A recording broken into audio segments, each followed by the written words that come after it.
پاکستان ایک بار پھر مشرق وسطیٰ میں امن کے لیے متحرک فیلڈ مارشل سید عاصم منیر آج تہران کا دورہ کریں گے۔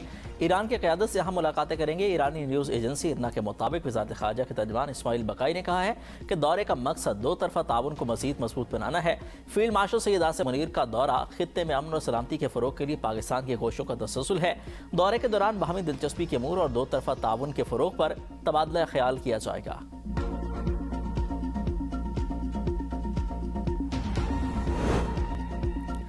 امریکہ ایران پر معاشی قیامت ڈھانے کے لیے متحرک۔ آج سے معاشی ڈی ڈے کا آغاز ہوگا۔ ایران کے خلاف اقدامات کسی مخالف ملک کے خلاف اب تک سب سے بڑی مالی کارروائی ہوگی۔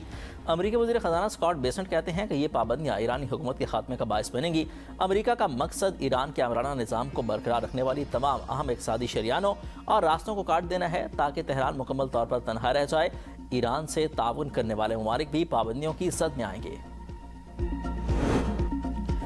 امریکہ کے معاشی ڈی ڈے کے خلاف ایران کی اپنا ہرمز بلاک کرنے کی دھمکی۔ ایرانی سلامتی کے سربراہ محسن رضائی نے خبردار کیا ہے کہ اگر ٹرمپ کی معاشی جنگ جاری رہی تو ایران خرید سے تیل کی تمام برآمدات روک دے گا۔ جو بھی ملک امریکی پابندیوں کی حمایت کرے گا ایران اسے جنگی اقدام تصور کرے گا۔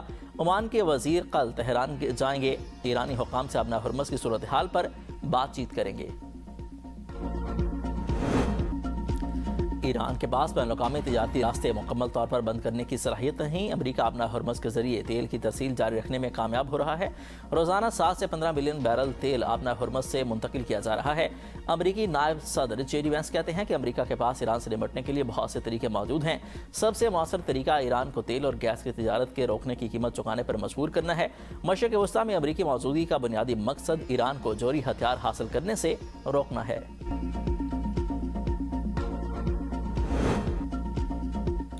ایرانی پارلیمنٹ کی کمیٹی نے اپنا ہرمز میں جہازوں سے فیس لینے کی منظوری دے دی۔ قومی سلامتی و خارجہ پالیسی کمیشن کی منظوری کے بعد فیس ایندھن، انشورنس سے حفاظت اور دیگر خدمات کی عوض لی جائے گی۔ فیس ایرانی ریال یا کسی بھی دوسری کرنسی میں وصول کی جائے گی۔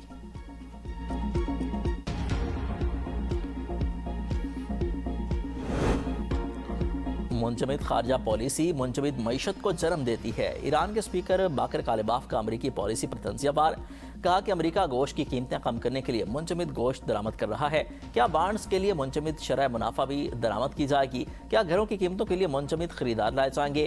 اجرتوں کے لیے منجمد تنخواہیں رکھی جائیں گی؟ واحد چیز جو حرکت میں ہے وہ ایران کا پلٹ کر آنے والا وار ہے۔ پاسداران انقلاب کے ترجمان بریگیڈیئر جنرل حسین محبی کہتے ہیں امریکہ کا ایران پر نیا معاشی دباؤ فوجی محاذ پر ناکامی کا بالواسطہ اعتراف ہے۔ اگر امریکہ فوجی محاذ پر کامیابی حاصل کر چکا ہوتا تو اسے معاشی جنگ کا سہارا لینے کی ضرورت پیش نہ آتی۔ ایران کے پاس دشمن کی معاشی جنگ کے منفی اثرات کا مقابلہ کرنے کے لیے منصوبے موجود ہیں۔ نئی امریکی پابندیوں کے باعث ایرانی کرنسی تاریخ کی کم ترین سطح پر پہنچ گئی۔ رپورٹ کے مطابق ایک امریکی ڈالر 2 لاکھ تومان سے بھی مہنگا ہو گیا۔ مہنگائی میں مسلسل اضافے سے عام گھرانوں پر معاشی دباؤ مزید بڑھ گیا۔ ایران میں سالانہ مہنگائی کی شرح بڑھ کر 61% ہو گئی۔ اشیاء خورنوش کی قیمتوں میں گزشتہ سال کے مقابلے میں 128% اضافہ ہوا۔ ایران پر نئی پابندیوں سے قبل عالمی منڈی میں تیل کی قیمتیں گر گئیں۔ برنٹ خام تیل $93 جبکہ امریکی خام تیل $85 فی بیرل پر آ گیا۔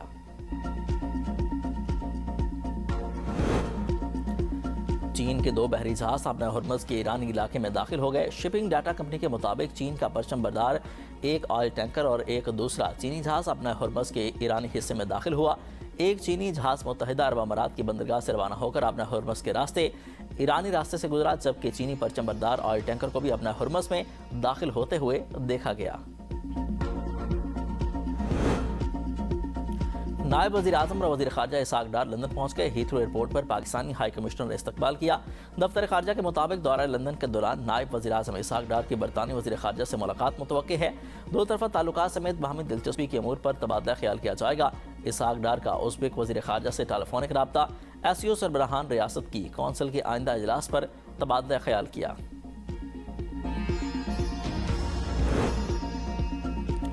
آزاد کشمیر قانون اسمبلی میں مخصوص نشستوں پر پولنگ۔ خواتین کی 5 مخصوص نشستوں کے لیے 6 امیدواروں میں مقابلہ۔ نون لیگ کی مریم زمان، مریم ادریس، سہرش قمر اور رفت عابد، جبکہ پیپلز پارٹی کی فرزانہ یعقوب اور زوبیہ خورشید مد مقابل علماء اور مشائخ کی ایک مخصوص نشست پر پیپلز پارٹی کے حافظ طارق محمود اور نون لیگ کے محمد مظہر سعید آمنے سامنے، ٹیکنوکریٹس اور پروفیشنلز کی ایک مخصوص نشست پر نون لیگ کے سید افتخار گیلانی اور پیپلز پارٹی کے صاحبزادہ ذوالفقار علی مد مقابل، اوورسیز کی مخصوص نشست پر نون لیگ کے عبدالرحمان بلا مقابلہ منتخب، اسپیکر ڈپٹی اسپیکر کا انتخاب کل ہوگا۔ 17ویں قائد ایوان کی نامزدگی کے بعد 27 اگست کو تقریب حلف برداری ہوگی۔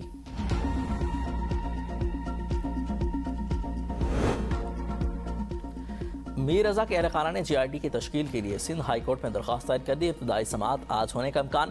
سندھ کابینہ نے جوڈیشل کمیشن کی منظوری دی تھی، جسے میر رضا کے اہل خانہ نے مسترد کر دیا تھا۔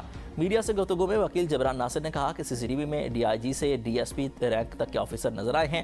تفتیش کے باوجود موٹر سائیکل آج تک اس کا پتہ نہ چل سکا۔ ٹریفک کی خلاف ورزی پر کیمرے سے چالان بھیج دیتے ہیں۔ پولیس تفتیش میں جدید کیمروں اور ٹیکنالوجی سے فائدہ نہیں اٹھا رہی۔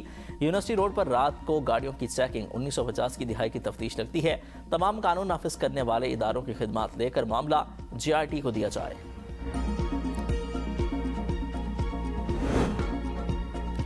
راولپنڈی میں قتل خاتون ہینا جاوید کے شوہر فیصل اصغر اور ذیشان کا 3 روزہ جسمانی ریمانڈ منظور۔ ملزمان سے قتل میں استعمال ہونے والی رسی اور تار کا ٹکڑا برآمد۔ ملزم کے والد اصغر عمر کا بیان ریکارڈ۔ ابتدائی تفتیش کے مطابق ملزم کے والد نے گھریلو ناچاکی کا بتایا۔ گرفتار شوہر فیصل اصغر نے ملازم ذیشان کو قتل کی واردات میں شامل ہونے کا لالچ دیا۔ ملزم ذیشان نے مقتولہ کے ہاتھ باندھے اور گلا دبا کر قتل کیا۔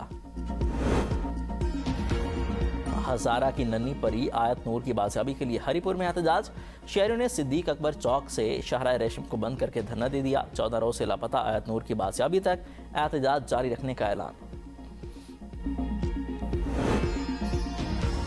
اڈیالہ جیل کے 3 قیدیوں کا نجی اسپتال سے علاج اور اہل خانہ سے بات کرانے کے لیے اسلام آباد ہائی کورٹ سے رجوع۔ عدالت نے سپرنٹینڈنٹ اڈیالہ جیل سے کمٹمنٹس طلب کر لی ہیں۔ وکیل نے کہا ہے کہ درخواست گزار ہیموفیلیا بیماری کا شکار اور انٹرنل بلیڈنگ ہے۔ 2 ماہ میں 10 بار اسپتال لایا گیا لیکن کوئی افاقہ نہیں ہوا۔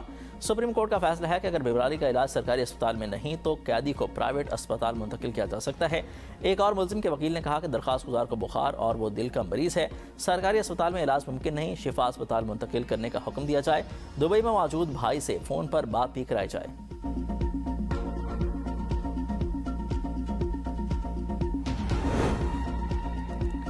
27 ستمبر کو انقلاب ہوگا، گولی اور بندوق سے نہیں ڈرتے، حقیقی آزادی یا شہادت، تیسرا کوئی راستہ نہیں۔ وزیر اعلیٰ خیبر پختونخوا سہیل آفریدی کا منیر میں اسٹریٹ موومنٹ ریلی کے شرکاء سے خطاب۔ کہا کہ جعلی حکومت نے 3 ججز کے حکم کو ردی کی ٹوکری میں پھینک دیا۔ یہ صرف 3 ججز کی نہیں بلکہ پوری عدلیہ کی توہین ہے۔ ہمارے نوجوان کاکروچ نہیں، اقبال کے شاہین اور ملک کا مستقبل ہیں۔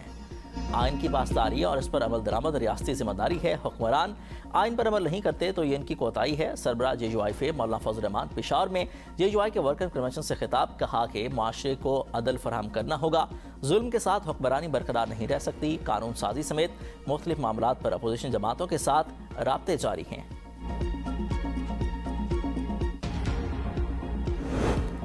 دہشت گردوں کا نام نہ لینا خوف کے مترادف ہے۔ سرانان حملے کی ذمہ داری دہشت گرد تنظیم قبول کر چکی۔ وزیر داخلہ بلوچستان میر ضیاء اللہ لانگو کا اپوزیشن لیڈر قومی اسمبلی محمود خان اچکزئی کے بیان پر رد عمل۔ محمود خان اچکزئی اپنی جان کے خوف کی وجہ سے دہشت گردوں کا نام نہ لے کر غلط بیانی کر رہے ہیں۔ ایسا رویہ دوغلے پن کے مترادف ہے۔ ایک حقیقی لیڈر کو میدان میں عوام کی قیادت کرنی چاہیے اور سچائی لوگوں تک پہنچانی ہے۔ 12 ربیع الاول کے بعد ملک گیر ہڑتال کریں گے، مطالبات نہ مانے گئے تو اسلام آباد کی طرف مارچ کریں گے۔ امیر جماعت اسلامی حافظ نعیم الرحمان کا اعلان۔ مال روڈ لاہور میں دھرنے کے شرکاء سے خطاب میں کہا کہ لیوی کا بھتہ ٹیکس کسی صورت نہیں ہونا چاہیے۔ حکومت کو پیٹرول کی قیمتیں کم کرنا پڑیں گی۔ احتجاج نہ ہوتا تو ڈیزل کی قیمت 32 روپے کم نہ ہوتی۔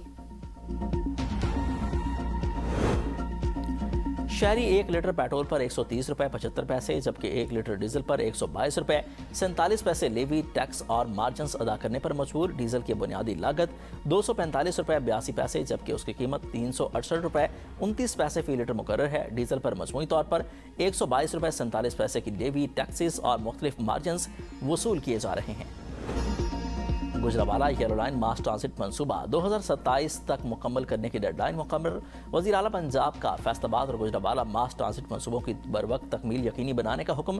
منصوبوں میں تقریباً 5000 درختوں کی ری پلانٹیشن کی ہدایت، 3 شفٹوں میں کام تیز کرنے اور مقررہ ٹائم لائن ہر صورت برقرار رکھنے کا حکم۔ مریم نواز نے کہا کہ عوام کو درپیش مشکلات کا احساس ہے، منصوبوں کی تکمیل میں مزید تاخیر برداشت نہیں کی جائے گی۔